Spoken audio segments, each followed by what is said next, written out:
Grabe, almost 1 month hindi ako nakapag-vlog, I think, ha. Sa tingin ko lang almost 1 month. Grabe yung ating kabisihan since January and February. Maraming mga shoot ba na alaan accomplish.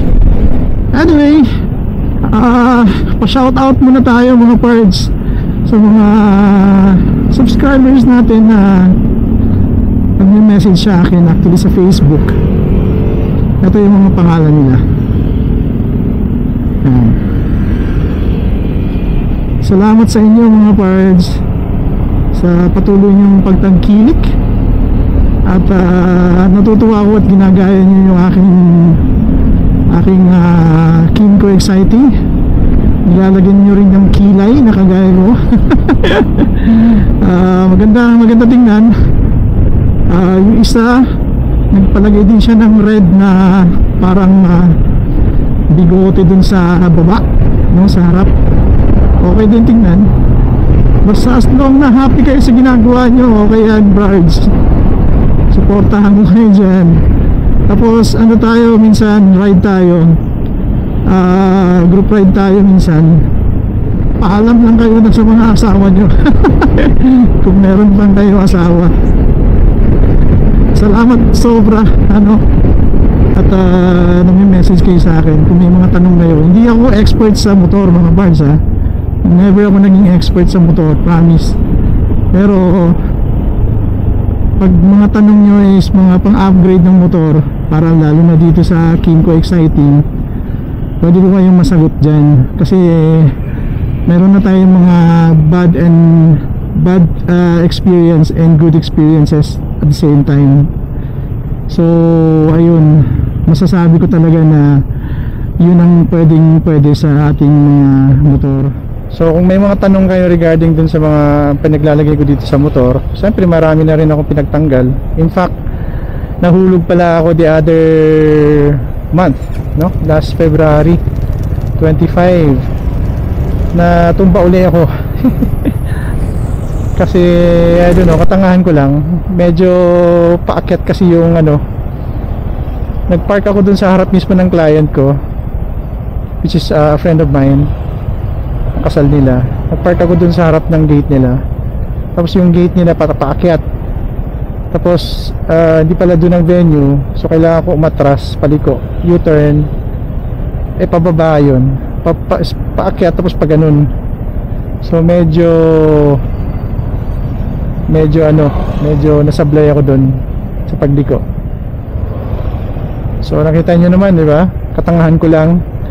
Medyo hindi talaga ako ganun ka-expert sa mga liko-liko eh. Problema ko talaga yan noon pa.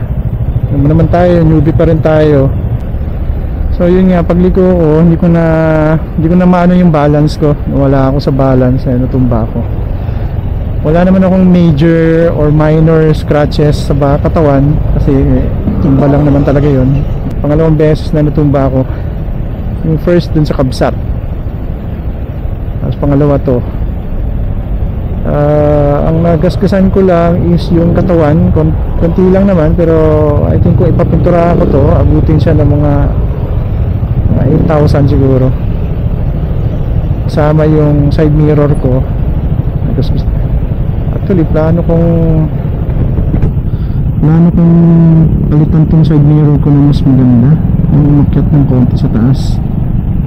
Tapos last week muntik naman akong sagasaan ng kotse, SUV, a van. Bigla siyang sumingit sa kaliwa. Ayun na nga, bigla siyang sumingit, muntik na lang, siguro mga 2 inches na lang yung mga pagitan para mabangga niya na ako. So sinihintay ko sa kanto, ayaw niyang magpakita. Alam niyang kasalanan niya, ungas talaga yung driver na yun. 2 years na rin ako nagmumotor. So siguro mga maraming bigas pa yung kakainin ko para talaga maging expert tayo dito sa larangan ito. Talaga tayo ganun ka-expert wala tayong magawa. itong experience talaga natin sa pagmumotor, kailangan talaga maranasan mo yun eh. Unless siguro talagang bata ka pa, sanay ka na sa ganun.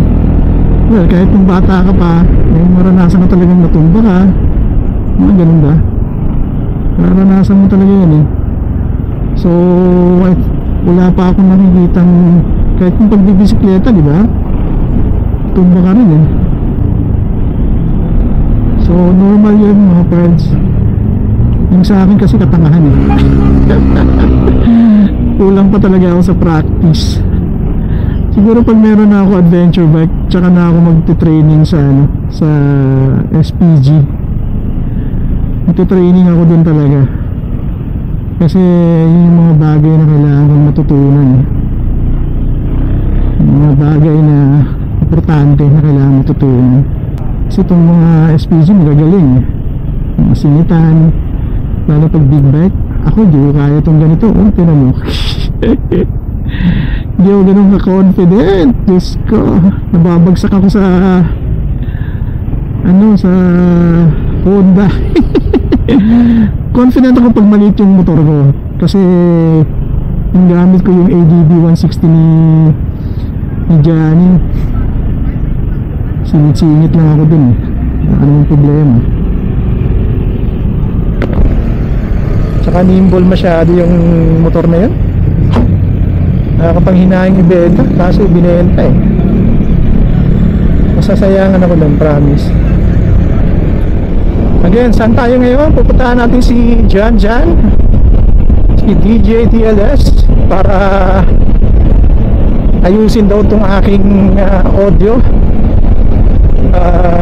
Maririnig nyo ba yung aking audio ngayon? Malalaman natin after, pag okay na yung audio natin. So let's see what will happen after, pag naging okay yung audio natin. Pag okay, then goods. Pero pag hindi, let's see. Naiinis na si Johnny sa aking audio. Pangit daw. Sorry na po. Ako naman, importante sa akin, makakapagsalita lang ako ng maayos, marinig o hindi, basta okay na. Hindi ako ganyan ko OC itong kaibigan natin eh. Yung kaibigan ko takot dito sa kaya binenta niya yung motor niya. Tinanong ko siya, bakit mo binenta yung motor? Takot daw siya sa Commonwealth.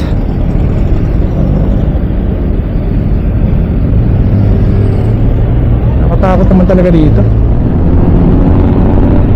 Nakatakot talaga dito. Tapos mga jeep pa, pupunta dito sa motorcycle lane, hindi naman naiwasan. Kasi mga tao, minsan nakatayo dyan sa gilid. Sariling lane na nga eh. Talaga ako umiinit ang ulo ko sa kali mga parts. Yun ang kailangan yung practicing. Pero minsan umiinit ang ulo ko, lalo pag may mga kasama ako. Pero pag ako lang isa, ayoko umiinit ang ulo ko. Kasi una-una ganit sila ayoko magkaroon ng kaaway sa kali. Pero pag alam kong tama ako, mali naman talaga yung naka-van, hinihintay ko siya sa kanto eh. Nagdahan-dahan lang ako eh. Tapos ayaw niya akong lagpasan kasi alam niyang kakausapin ko siya eh. Takot pala eh. Dito sa kasi sa kalye, pag nagdadrive ako ng motor, as much as possible, ingat talaga ako. Hindi ako masyado nagsisingit. Wala pa kailan kung malilate ako. Importante sa akin,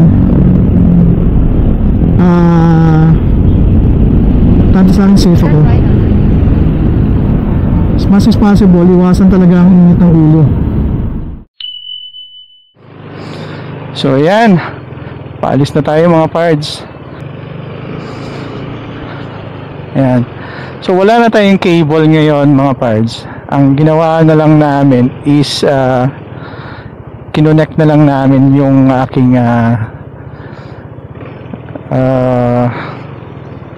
Holy Land na microphone. So ayun, yun ang ginawa namin. So nag-velcro na lang ako dito sa loob. Pero yung isa kong setup na audio, ang nilagay namin, yun ang sinetapan ni Johnny sa akin. Ito pa rin ang gagamitin natin, parts. Pero matitest natin later, probably by Sunday, kung may ride sa Sunday. So ayun na nga mga parts.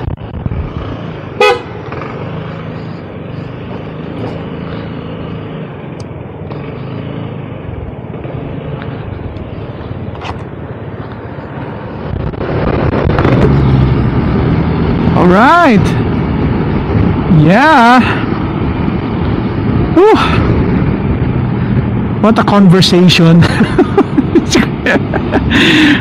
Walang ginawa ko ni murahan. Ewan ko ba dito sa mga taon to.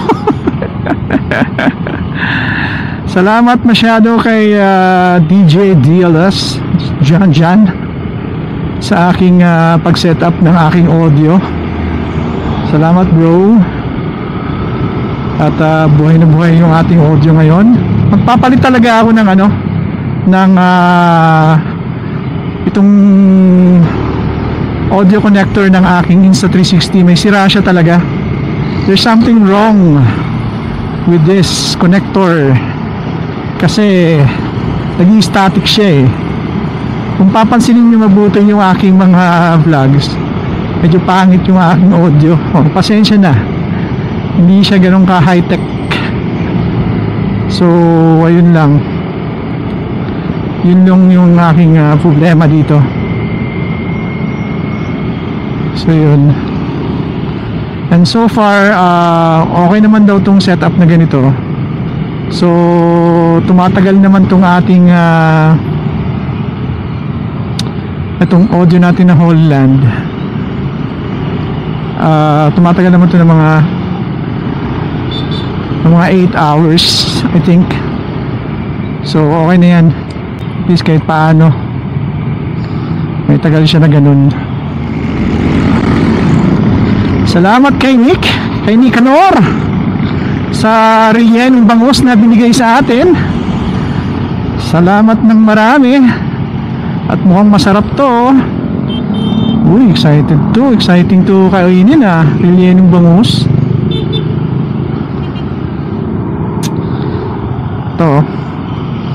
Salamat kay Nicanor.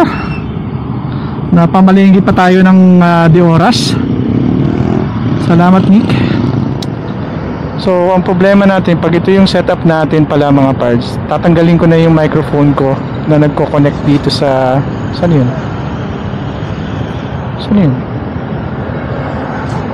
Oh, ito. Tatanggalin ko na to kasi ang ilalagay natin, kasi ayoko kasi siyang lagyan ng camera dito sa harap kasi mabigat na yung aking helmet. Mabigat naman talaga siya, I have to admit, mabigat siya. Pero para sa akin okay naman, tolerable naman kasi nagamit ko na siya sa long ride. Hindi naman siya ganun kabigat. Nasa preference na lang talaga yun ng tao. Kasi so far para sa akin komportable ang Shoei. Hindi siya yung sumasakit ang ulo mo. Itong relyenong bangus natin dito nakabitay lang, nakasabit. Para tayong namalengke sa palengke.